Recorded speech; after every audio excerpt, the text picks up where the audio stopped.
That's the other thing.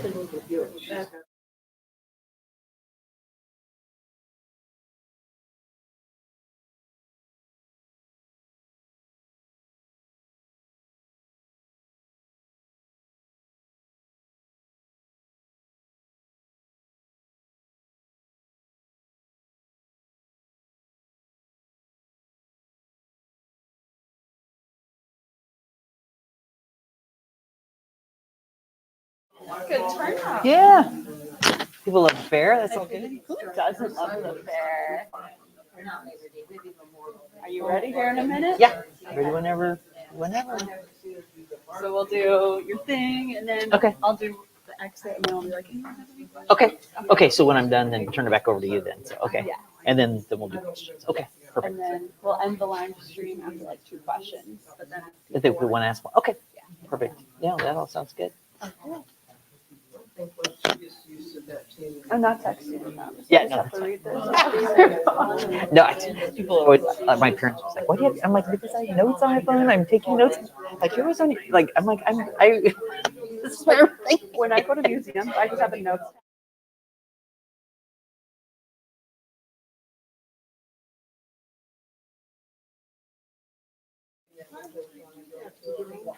There, I hear, yeah. What are you texting? Well, I'm texting myself to remind myself. I do too. I do the same thing. Yeah. Are we good? Okay. All right. Hey guys, welcome to the last installment of the Iowa Files for the 2023-2024 year. This free public series is made possible through partnerships with the West Des Moines Public Library and the financial support of the Iowa Arts Council and Friends of the Foundation of the West Des Moines Public Library, Diana and Scott Hatfield, and the West Des Moines Historical Society's members and donors. We're only 80 days away from the best 11 days of Iowa of the year, which is the Iowa State Fair. Fair CEO and manager Jeremy Parsons is a very passionate advocate for all things fair related, and he's brought a plethora of historical pictures and information to share with us today. So let's give him a warm welcome. All right, thank you. Thank you. Thank you. Good to be on this side of Des Moines today. So, as the introducer said, my name is Jeremy Parsons. I've been CEO of the Iowa State Fair since March of 23. So I guess I've been there just more than a year, so I'm no longer the new guy, I guess, necessarily. But look forward to telling you a lot more about the Iowa State Fair. I'm a native Iowan.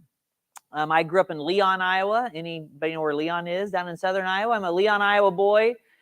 Came to this job. I spent some time working at the Iowa State Fair in college, did a few other things, and then came to this job after 12 years as CEO of the world's greatest county fair. Anybody know where the world's greatest county fair is? The Clay County Fair in Spencer. That's right. That's right. So 12 years as a CEO of the world's greatest county fair in Spencer.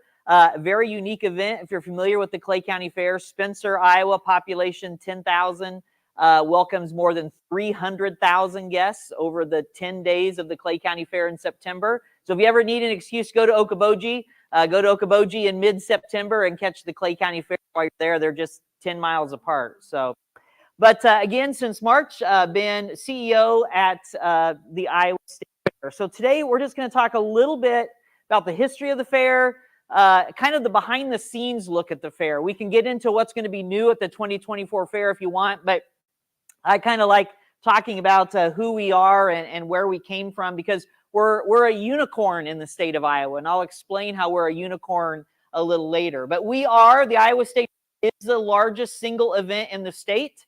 It is one of the oldest and largest agricultural or industrial expositions in the country.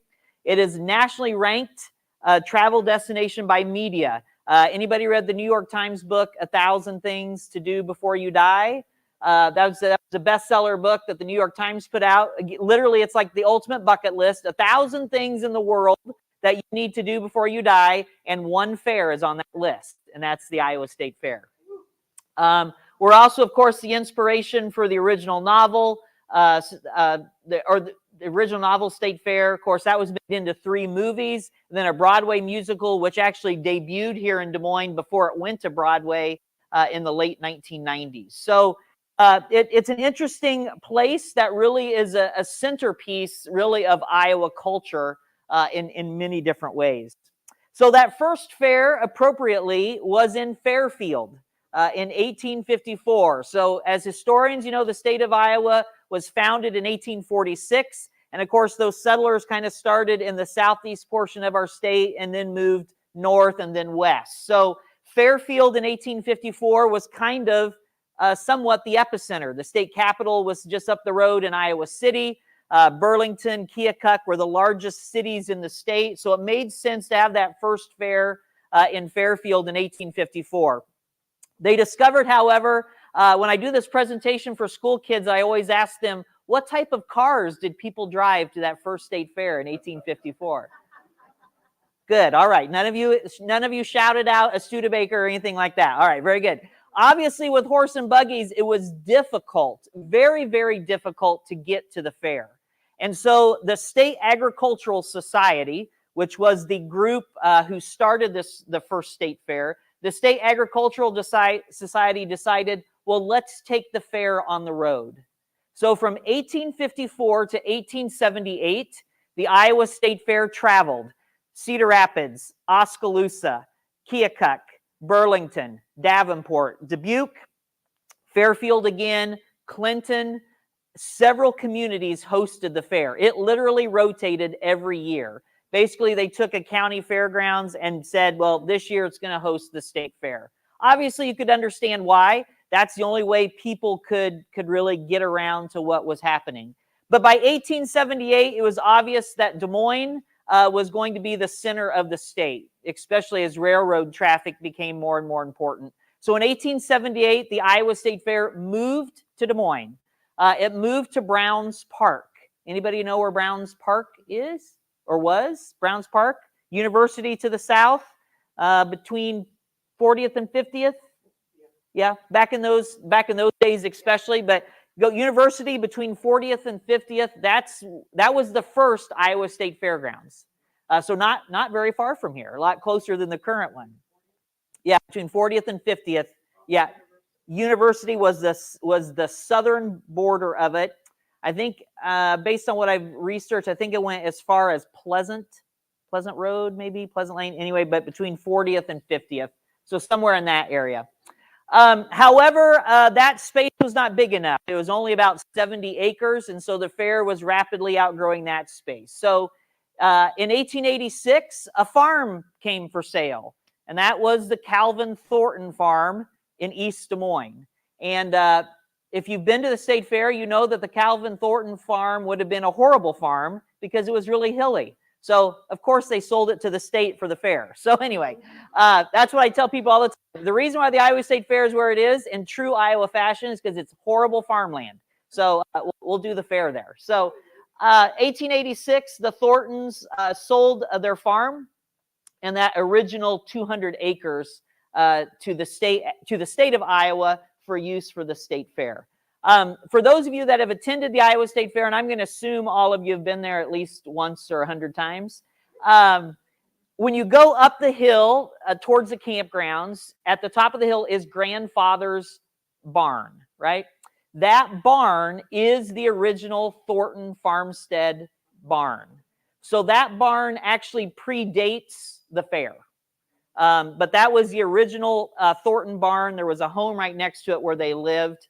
And then kind of just over a little bit from that original barn is Pioneer Hall, building you're all familiar with. Any of you called a husband or a hog or threw a rubber chicken or a rolling pin or any of those things? Pioneer Hall was the first building actually constructed for the fair and is the only building that remains from that first fair. So that kind of gives you where the fairgrounds started even was up in that hilly part on the east end. Currently now, of course, the grounds are 450 acres, 160 acres of campgrounds, all listed on the National Registry of Historic Places. And we'll talk more about this in a minute, but most of those buildings, of course, do predate World War I. There were some times the fair was not held, a few years. Interestingly, the fair was held all through the Civil War. As I mentioned, that first fair in 1854, they still trucked right through 1860, 61, 62, 63, 64.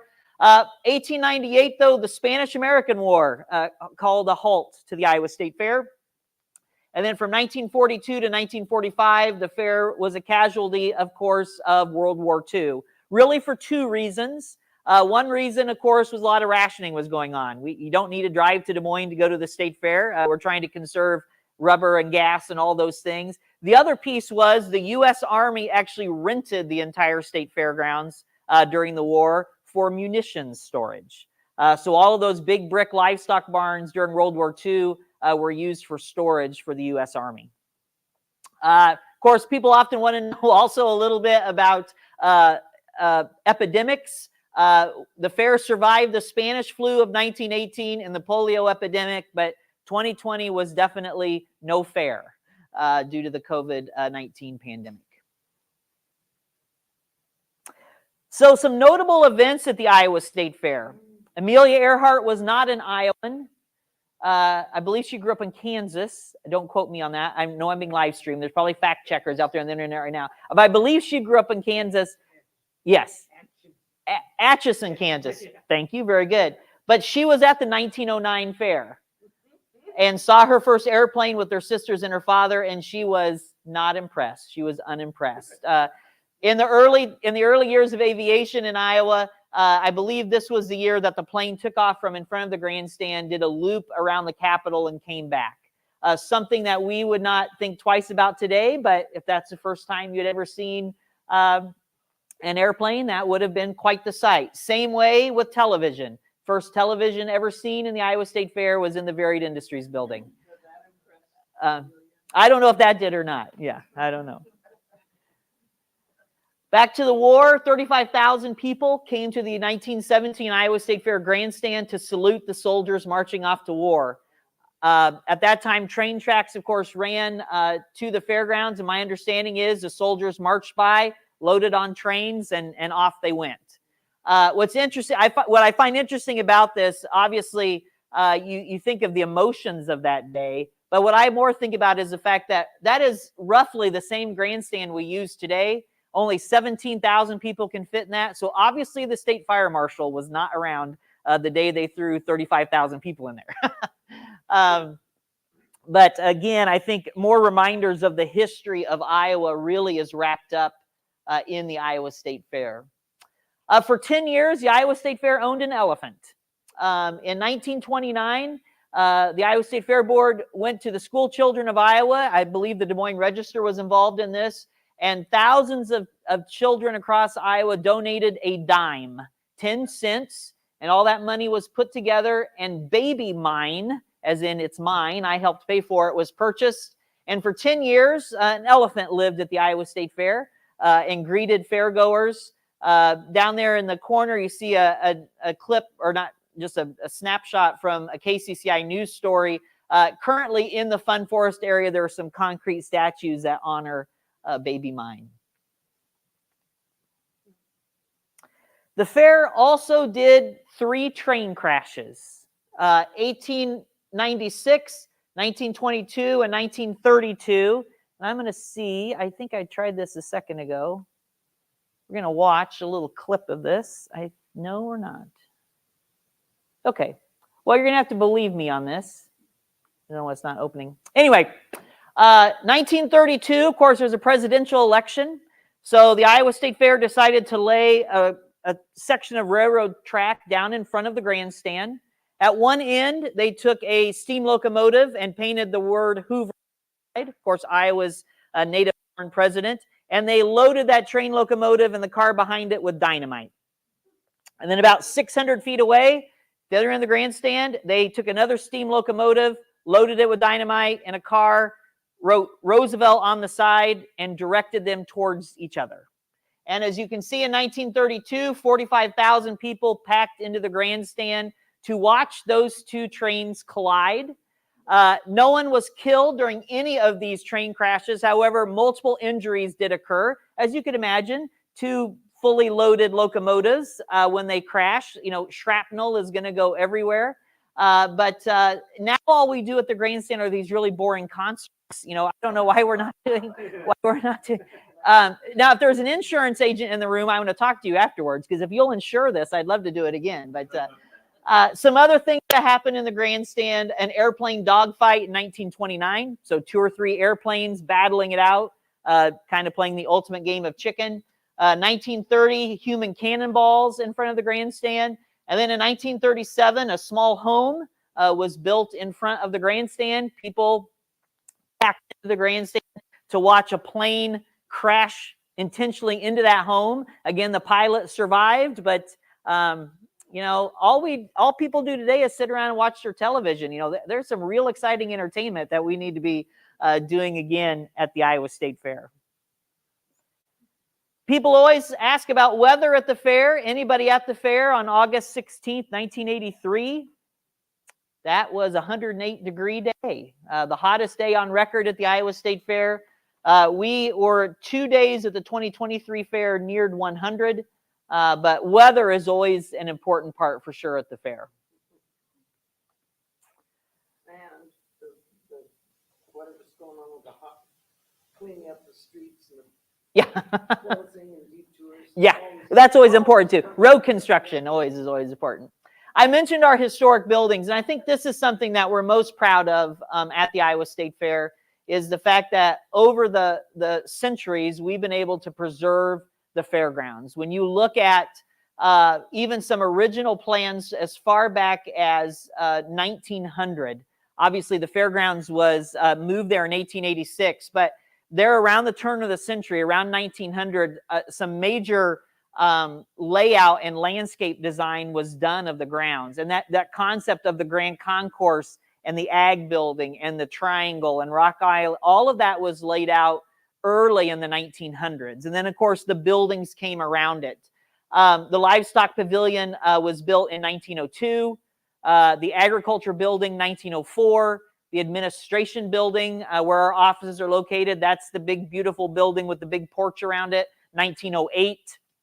Then all of the livestock barns came right after that, really in the 1910s through the 1930s. And so that's really important to us. A lot of fairs have lost that history. They've knocked those buildings down, and they've kind of turned their fairgrounds into parking lots, maybe, instead of preserving that park-like atmosphere with the trees.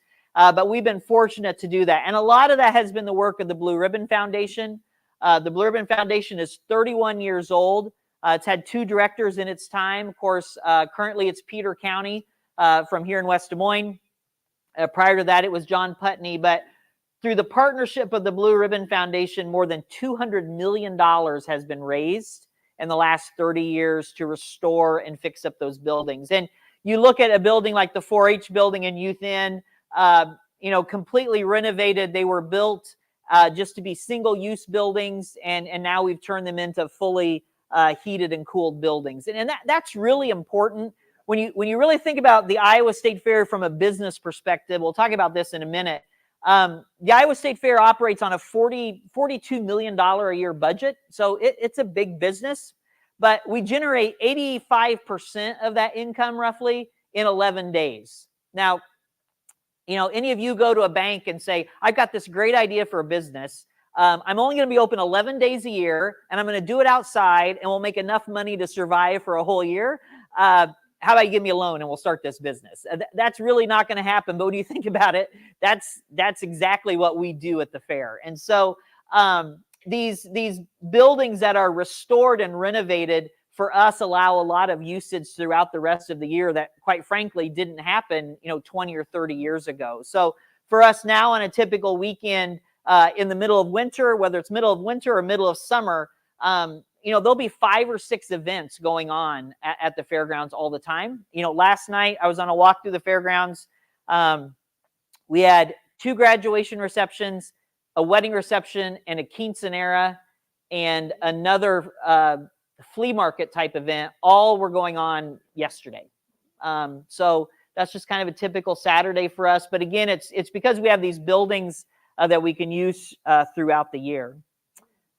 We're in a major project right now, a $25 million renovation of our livestock barns. The sheep, swine, horse, and cattle barns, again, very historic. The sheep barn was built in 1915. That's the barn with the beautiful terracotta blue tile and the ram's heads all around the building. Swine barn was built multiple stages starting in 1907.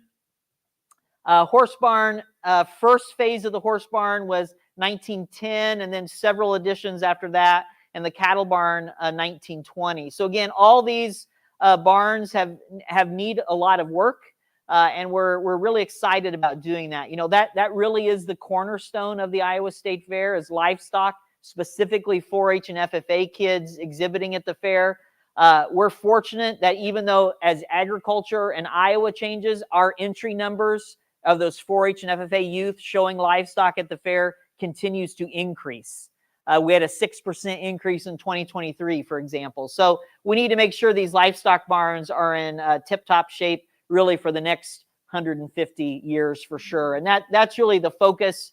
Again, as the slide says, we started with the sheep barn in 23. It's a couple-year project. It's going to take us, this is going to be an 8 to 9, 10-year project by the time we get all of these livestock barns done. Fair attendance is always interesting to me. You think back to 1919, I don't know what the population of Iowa was in 1919, but still 408,000 people came to the fair.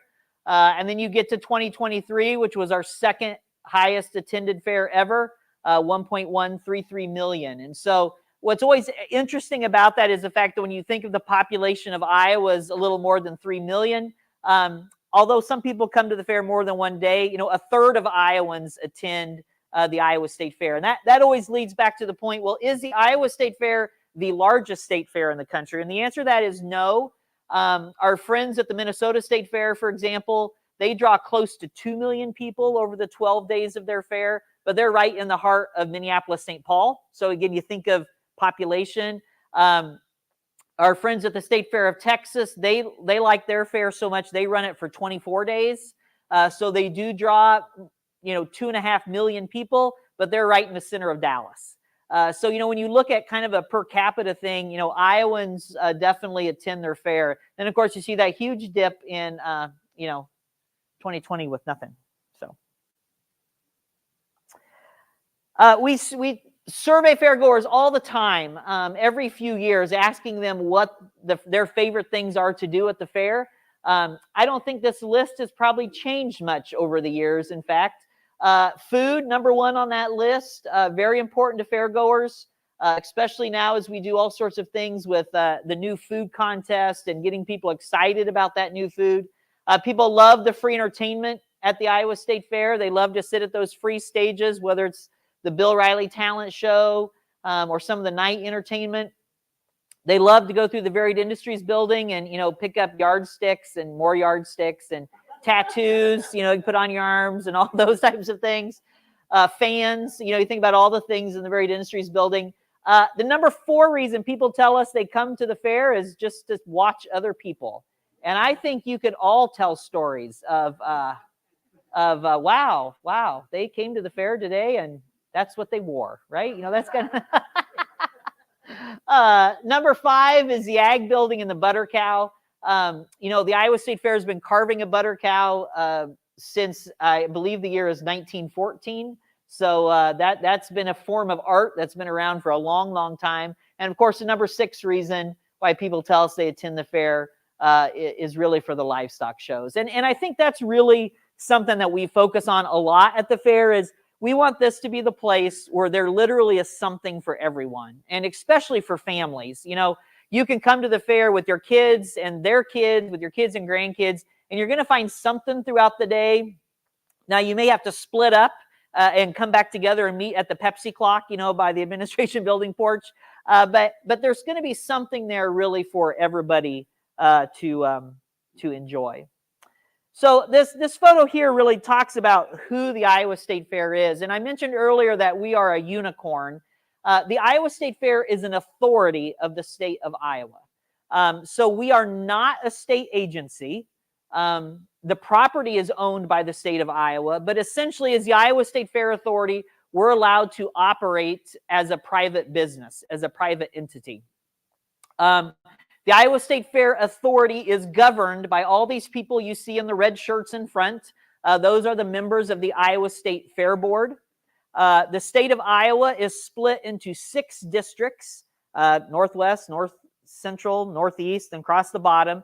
And each of those districts, every year, we have a convention, the State Agricultural Convention, and the county fairs of Iowa come together and they elect representatives for the State Fair Board.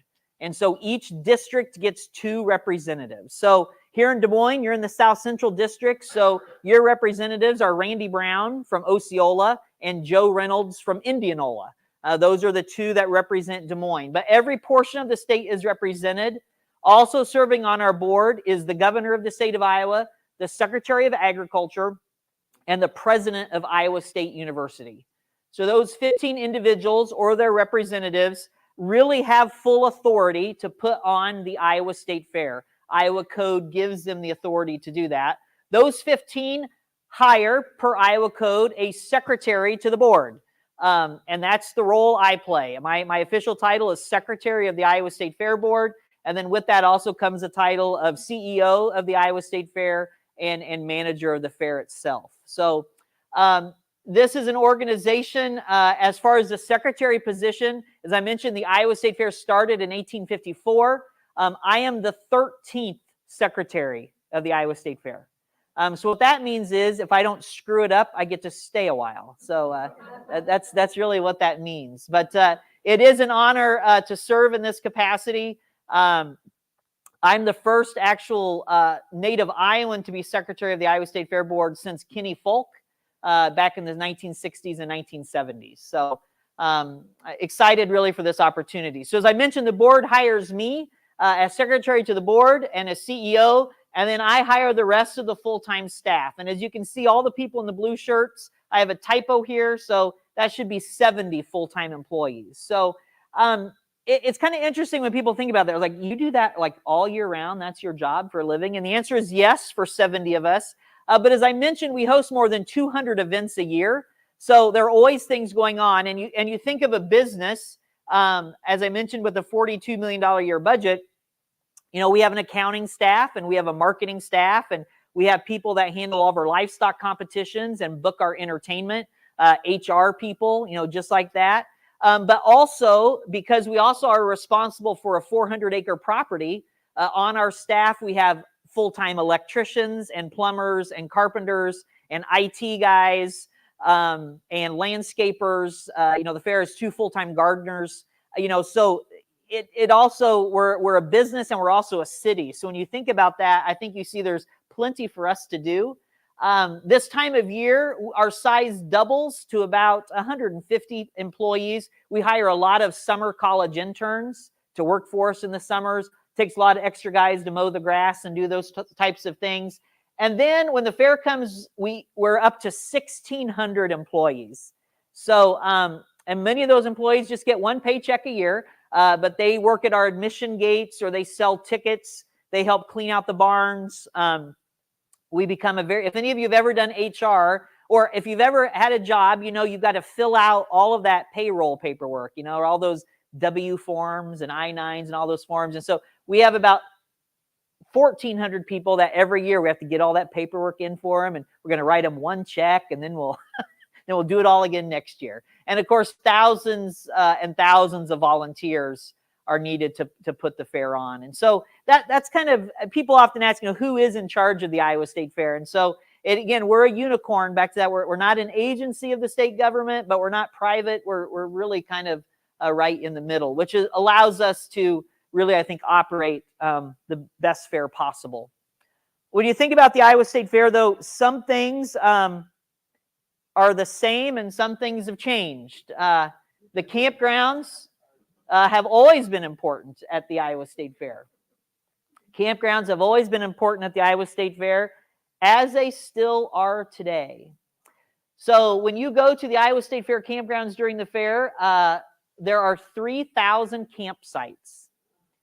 So you do the math on that, 3,000 campsites, and if you say there's 3 or 4 people at each camper, usually there's more than that, that's quite the city in itself of 10 to 12,000 people during the fair. All of these campsites are reserved. So these 3,000 campsites, you can't just come in for one night. You have to stay the whole run of the fair. Any campers out there? We got some campers out there. So lucky you, right? So campsites can be transferred to a family member, but the notarized document. I'm telling you right now, if you have a campsite at the Iowa State Fair and you think you might get divorced, put that campsite in your prenup agreement or whatever you want to do, because there are some knockdown, drag out fights over who gets that campsite. And the reason is this: if you wanted to have a reserved camping space at the fair, we'd put you on our list, and in 15 or 20 years, your spot will be available. That is the average wait for a spot, is between 15 and 20 years. Because of those 3,000 spots, so few come open a year. Of course, they get transferred to the next generation potentially. So again, if you only got 8 or 9 spots a year, it takes a while to get through that list. So we know some people who will put, they'll have a child born at 1 or 2 years, and they'll put that child on the list. The hope is by the time they're an adult, they'll be able to have a spot. This young lady obviously did not do too well with her steer here. She's not very happy. But what I love about this photo, if you know anything about agriculture, cattle have changed. They're not short like that anymore. But in the background, you see the pavilion there through the back, which, is still used today. Some things haven't changed since 1902. That 4-H Grand Champion steer always selected in the livestock pavilion. And so, some things really never change. These kids enjoying root beer, sarsaparilla, Coke, something there at food stands. And of course, that's not changed either. That's not changed either. Again, another girl not having a fun time at the fair in the front of that roller coaster. Interestingly enough, in the 1930s and 1940s, the Iowa State Fair did have a permanent wooden roller coaster on the fairgrounds in the Midway area. A fully operating wooden roller coaster. Obviously, it was torn down as it reached the end of its useful life, but obviously now we still bring in about 40 rides at the fair through the Midway. Of course, that has really changed. That world has changed in the Midway piece. Now we really have our rides scattered, kind of a section for the older kids, a section for the younger kids. But again, that's an important part of why some people come to the fair. It's always interesting. Some kids, you'll talk to some adults, and they were told growing up that they could never go in the Midway, after a certain time at night. But always lots of memories at the fair, in lots and lots of different ways. And of course, that tradition continues on. Shopping in the Varied Industries building, always been key. As I mentioned, television was first debuted in Iowa at the Iowa State Fair in the Varied Industries building. WHO radio, when it was getting started back in the 1920s and 1930s, that's where the term Crystal Studio came from. Now, WHO has the Crystal Studios beside the Varied Industries building, but originally it was inside the Varied Industries building with glass, which is where the Crystal Studio name comes from. But obviously these people in their washers, ironers, looks like radio, all sorts of things there, standing around doing some shopping at the fair. And that's not changed at all either. Now the Varied Industries building now is at least air conditioned, which makes it a little more bearable to enjoy. Red carpeting down, but still it's the same. It's where people gather.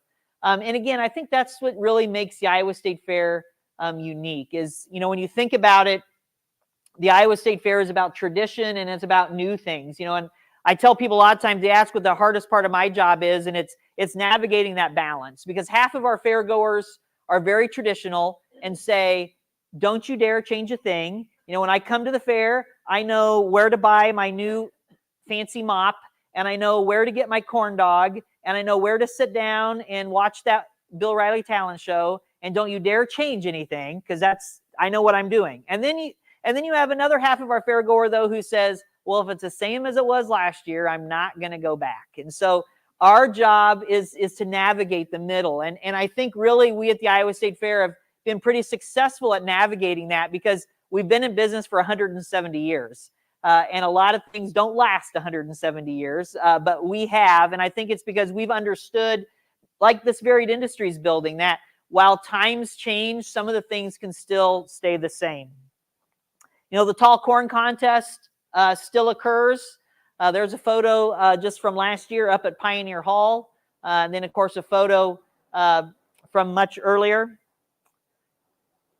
4-H has also been an important part of the fair. I don't know if the Waukee Wide Awakes are still a 4-H club, but they were in 1920. So, but here you see 4-H kids getting ready for the 4-H parade.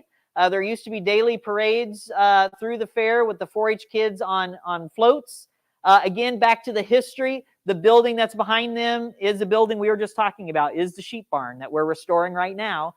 It was just 5 years old when this photo was taken. And even though the Waukee Wide Awakes may not still be a 4-H club in Dallas County, 4-H presentations and 4-H is still, as I mentioned before, the cornerstone of the fair. Representatives from every county in Iowa and related to 4-H exhibit something at the fair, whether it's something in the 4-H exhibit building or livestock, but every county is represented.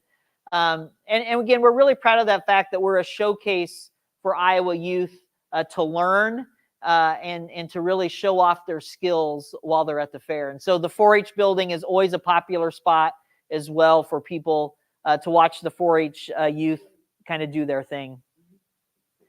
This photo I really love for a couple reasons. One is the ag building still pretty much looks the same.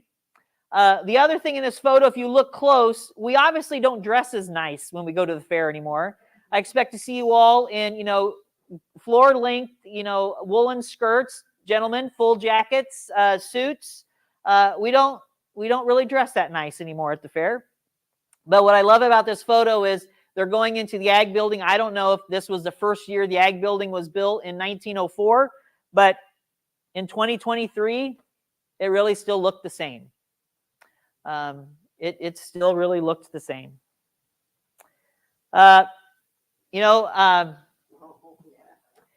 People talk about having their heads buried in phones. Well, this guy's got his head buried in the newspaper, taking a nap. Again, a photo from years ago, but still in the same cattle barn that we use today. So whether you're taking a nap next to your cow or just trying to do a selfie, it's a good place to be. It's a good place to be. Another interesting photo for several reasons. So the photo you're looking at, let's first talk about the structure you see in the background. That is the grandstand. Obviously, this is early turn of the century because of the combination of horse and buggy and cars. But this grandstand is still the grandstand being used today. Now, the original grandstand was built turn of the century, 1905, 1906, 1907. There was an expansion in 1917 and then another expansion in the 1930s. And that expansion that happened in the 1930s got it to its full length of the building. And then that's when the brick facade was put on. That's when the brick facade was put on in the 1930s. And then that became exhibit space underneath. But as you can see, originally, it was really just pretty open. Several things about this photo I like. First of all, this little boy here, he's all dressed up for his day at the fair in his knickers and his hat. Again, everybody very well dressed at the fair, very well dressed. The other thing that's interesting about this photo, of course, is the combination of what was happening in the world. You see a lot of cars, but you still see some horse and buggies. And obviously, at this point in the fair's history in the early 1900s, you could still drive on the Grand Concourse, obviously. As you all know, during the fair, there's no place for people to drive because of that. So I always tell our public safety people, if we want to add a really fun thing at the fair, let's let people try to drive on the Grand Concourse, and we'll see. And we'll throw some horse and buggies in there as well. And just and then make you all dress up. I mean, it'd be quite the day, wouldn't it? But again, these people, the grandstand has been part. Again, what I love about this photo is the flags on the roof of the grandstand are still there today. We still fly all those American flags up there every year. And this is what the grandstand now looks like when it's sold out for a concert. Butter sculpting, we were very fortunate for many years, nearly 50, that the woman on the left, Duffy Lyon, was our butter sculptress. And since then, she's been replaced by Sarah Pratt. And, so many things have been carved out of butter. Of course, last year we had butter Caitlin Clark, but we've had the Last Supper carved out of butter.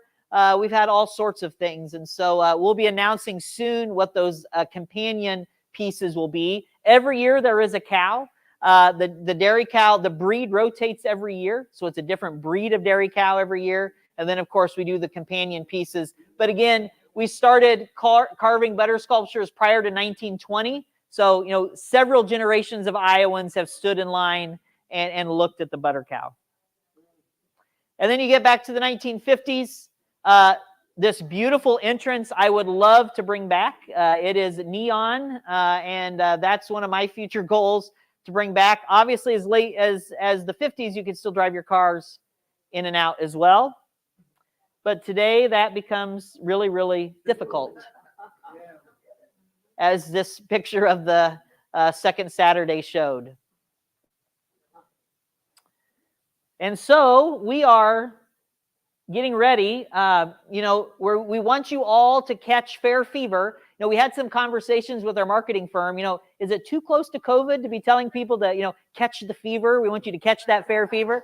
But we're really excited. It's kind of a throwback theme to us. As I mentioned before, that first fair was in 1854. So this is the 170th anniversary of that first fair. So the graphics and the theme with Fair Fever, you'll see a throwback to the 70s as we get ready to celebrate the fair August 8th through the 18th. An exciting fair is planned. As always, we've got several new attractions and features and some increased emphasis on what we call creature comforts at this year's fair. So you're going to see additional paved handicap parking at the fair. Additional lot was put in for that. We are adding a whole bunch of shade structures and picnic tables and benches throughout the grounds because we want you to enjoy your time at the fair. We've remodeled 2 of our sets of bathrooms, the restrooms next to the administration building, and one of the shower houses up in the campgrounds have been gutted and remodeled. So really our focus this year as we continue to work on the barn project is to continue to help you have a better time at the Iowa State Fair. And so that's really our focus. We also have a focus this year on some value for the fairgoer. So our nightly horse shows this year, the nightly draft horse competitions will be free. You'll no longer have to pay separate admission for those. So that will be free for you as well this year. Elwell Family Park, which is the new tractor pull area at the west. There's that small second grandstand now on the west end of the fairgrounds where we hold tractor pulls. We have actually increased that space to 8 days of activities, including antique tractor pulls and garden tractor pulls. And many of those events are free for you as well. So really our goal this year is for you, our fairgoer, to get a little more value for that fair admission and have a little better experience. We've also repaired a lot of sidewalks, which will help with people getting around as well. So we're excited to see you August 8th through the 18th. We have 80 days. For somebody in my position, that's equally exciting and terrifying. Both, because we've got a lot. We'll be ready for you on August 8th. Don't you worry. But we got a lot of stuff to get done. So with that. So before we turn it over to Jeremy for some questions, 2 things for West Des Moines Historical Society. One is if you are a Friends level donor to the West Des Moines Historical Society, which means that you contribute $100 in donation, you are invited on July 18th called Friends of the Fair. We'll get a tour of some of the museums that Jeremy had spoken about in his presentation. Additionally, if you're at that friend donation level, you're put into a raffle or a drawing for an exclusive VIP tour with Blue Ribbon Foundation, Peter County, and he will give you a tour of the fair when the fair is going on. So keep those two things in mind. So what questions do we have for Jeremy? I'll hand you the microphone so our live stream can hear you. She can hand you the I'm gonna mic. hand you the microphone. Oh, okay.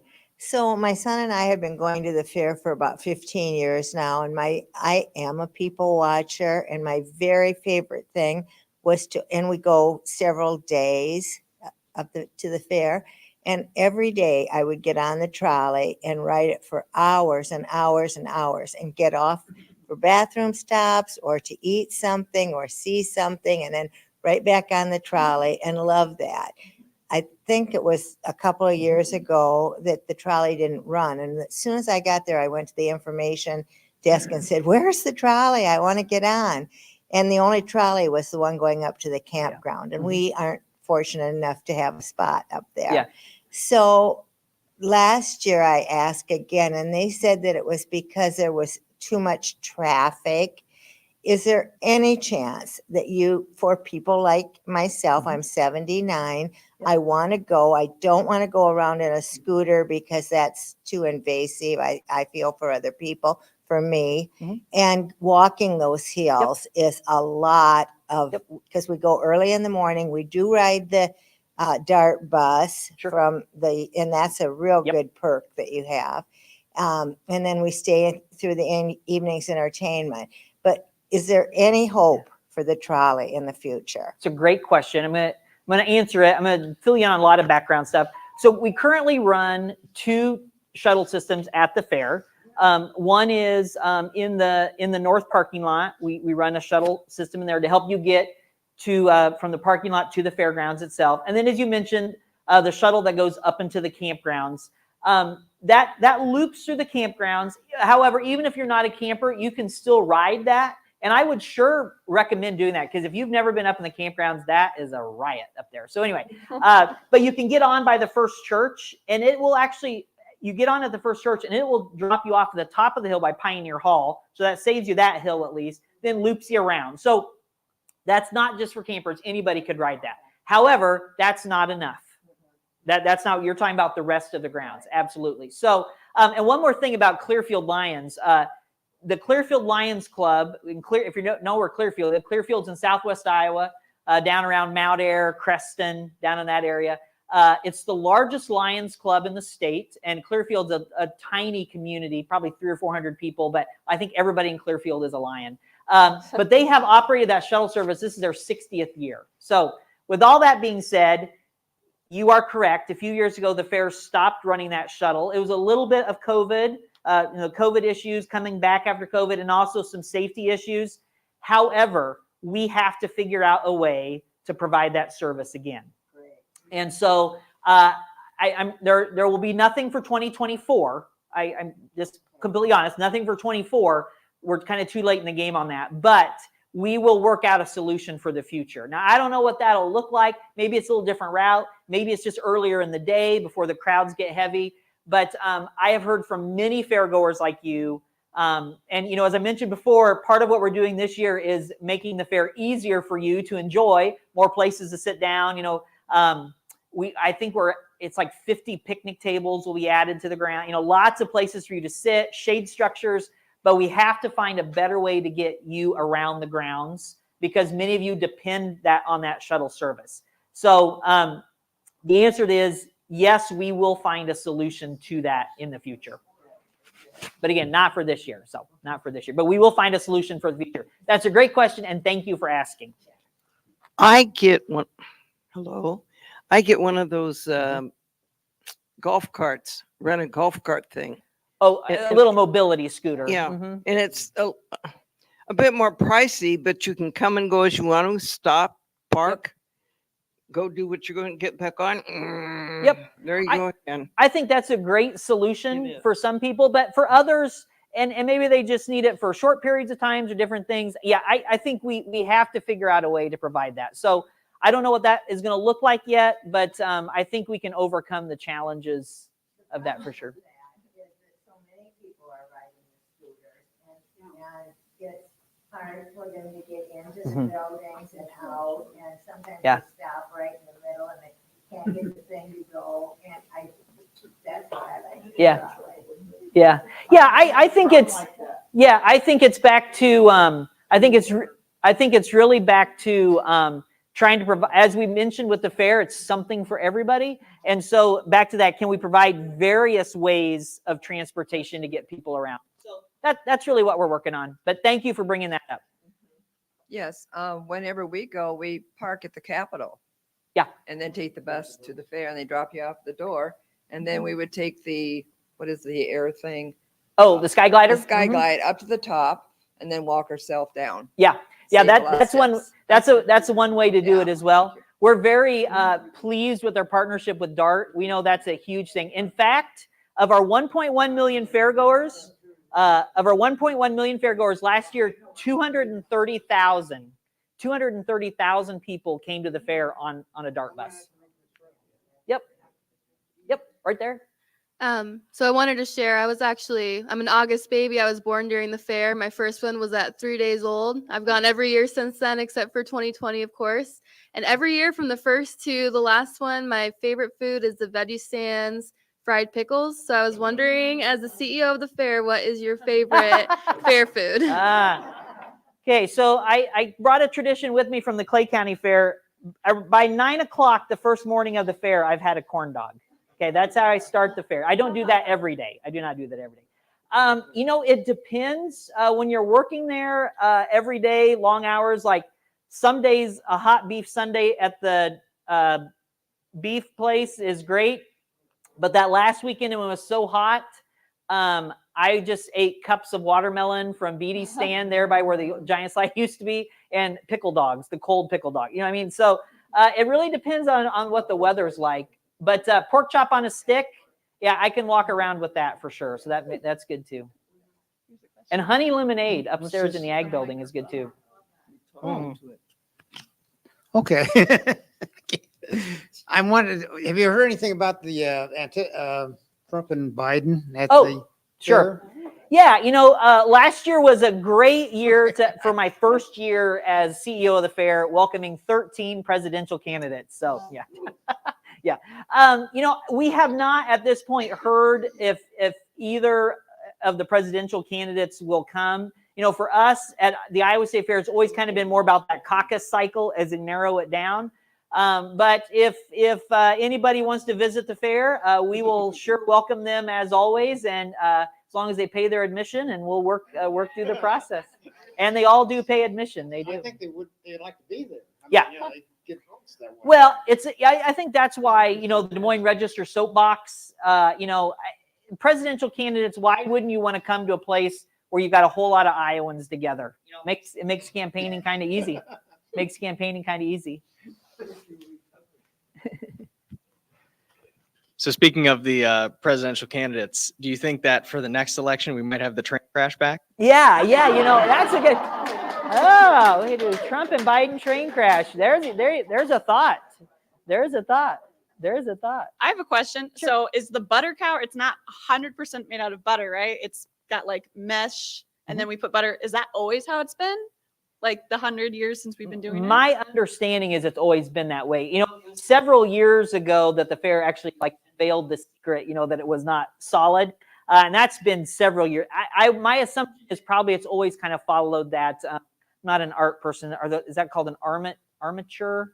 I think is kind of the wooden scaffolding and mesh that then the butter is applied to. So. Yeah, 'cause Caitlin couldn't get her arm up like that. Right. Yeah, right. Right.